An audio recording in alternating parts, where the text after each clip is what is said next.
प्यारा उतना है मेरा। हमें जान से भी ज्यादा है प्यारा, हमें जान से भी ज्यादा है प्यारा, ये हिंदुस्तान हमारा, हिंदुस्तान हमारा, हिंदुस्तान हमारा। आदाब नाजरीन, मैं हूं त्रिदीप रमन, आपकी खिदमत में एक बार फिर से हाजिर हूं आपका चहेता टीवी शो हिंदुस्तान हमारा लेकर। हिंदुस्तान हमारा यानी मुल्क के मुसलमानों की अपनी बुलंद आवाज। आज के मकाम में हम पेश करने जा रहे हैं हजरत ख्वाजा सैयद निजामुद्दीन औलिया दरगाह के जनाब पीर ख्वाजा अफजल निजामी सज्जाद नशी की जिंदगी की दास्तां को।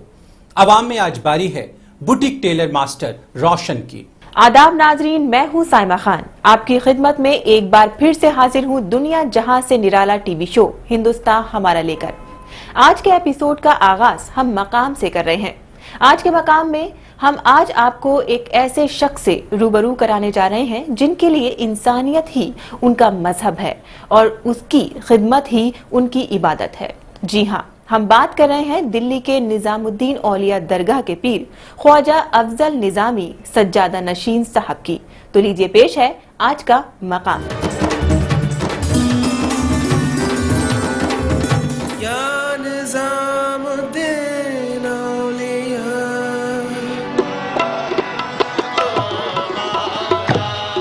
खुदा रहमत अता कर तू कि ऐसा काम हो जाए, करे तू अपने हाथों और मेरा नाम हो जाए। जो तेरा हो गया उसकी लगेगी क्या कोई कीमत, नजर जिस पर पड़े तेरी वही बेदाम हो जाए। खुदा की नेमतें जब किसी इंसान पर बरसती हैं तो उसकी राह में पड़े कांटे भी फूल बन जाते हैं, मुश्किलें आसान हो जाती हैं और गगन चूमती चोटियां भी उस शख्स को राई का पहाड़ नजर आती हैं। खुदा की रहमत और उसकी मोहब्बत की जीती जागती मिसाल हैं दिल्ली के हजरत निजामुद्दीन दरगाह के सज्जादा नशीन पीर ख्वाजा अफजल निजामी। आज के मकाम में हम इनकी जिंदगी से जुड़े कई अनछुए पहलुओं से पर्दा उठा रहे हैं। पीर ख्वाजा अफजल निजामी की पैदाइश दिल्ली की तंग गलियों में हुई। उनका बचपन भी यही की आबो हवा में गुजरा था। 15 मार्च 1944 में बरोज बुध मेरा यहीं पर ही पैदाइश हुई। अफजल साहब की पैदाइश खालिस दीनी माहौल में हुई थी। अफजल साहब जब पैदा हुए, मेरे बड़े मामू ने मेरे कान में आज़ान दी और छोटे मामू ने मेरे दूसरे कान में तकबीर करी। बचपन की कुछ धुंधली यादें आज भी उनके जहन में ताजा हैं। महज 5 साल की उम्र में जब पहली बार उन्हें बिस्मिल्लाह पढ़ाई गई थी, तब उनकी वालिदा ने बड़े दुलार के साथ अपने लाडले को दूल्हा बनाया था। जब मैं 5 साल का हुआ तो एक तरीका है मुसलमानों में बच्चे की आमीन करने का, तो मेरे वालिदा ने मुझे दूल्हा बनाया। उन्हें बचपन के हर वो उस्ताद याद हैं जिनसे उन्होंने तालीम हासिल की, जिनसे इंसानियत का सबक पढ़ा और जिनसे उन्होंने दीनी तालीम हासिल की। मास्टर मुजम्मिल साहब से थोड़ी सी अंग्रेजी और हिंदी तालीम हासिल की। कुरान पाक हाजी जी और मौलवी नूर मोहम्मद हमें पढ़ाते थे। बचपन में खेले गए हर खेल उनके जहन में सुनहरी यादों के मानिंद ताजा हैं।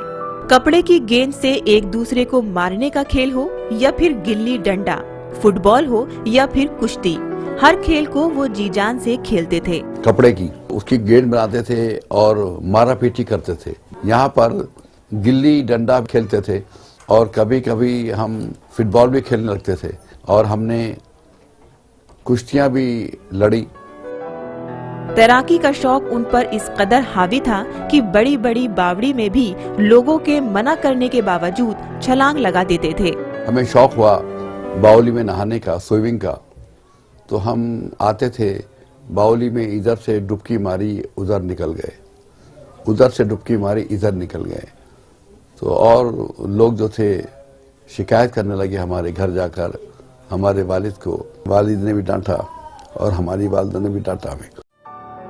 हंसी खुशी में हजरत साहब का बचपन गुजर रहा था, लेकिन उनकी और घर वालों की खुशी को न जाने किसकी नजर लग गई जब वो 17 साल के थे तब उनके वालिद को एक दौरा पड़ा जिससे उनकी दिमागी हालत खराब हो गई। 17 साल की उम्र में मेरे वालिद अचानक 1954 में उनको दिमाग का एक दौरा हुआ और उस दौरे में वो शिकार हो गए। उनकी दिमागी हालत कमजोर हो गई। 7 भाई बहनों के एक हंसते खेलते परिवार में आफतों का जैसे तूफान आ गया हो।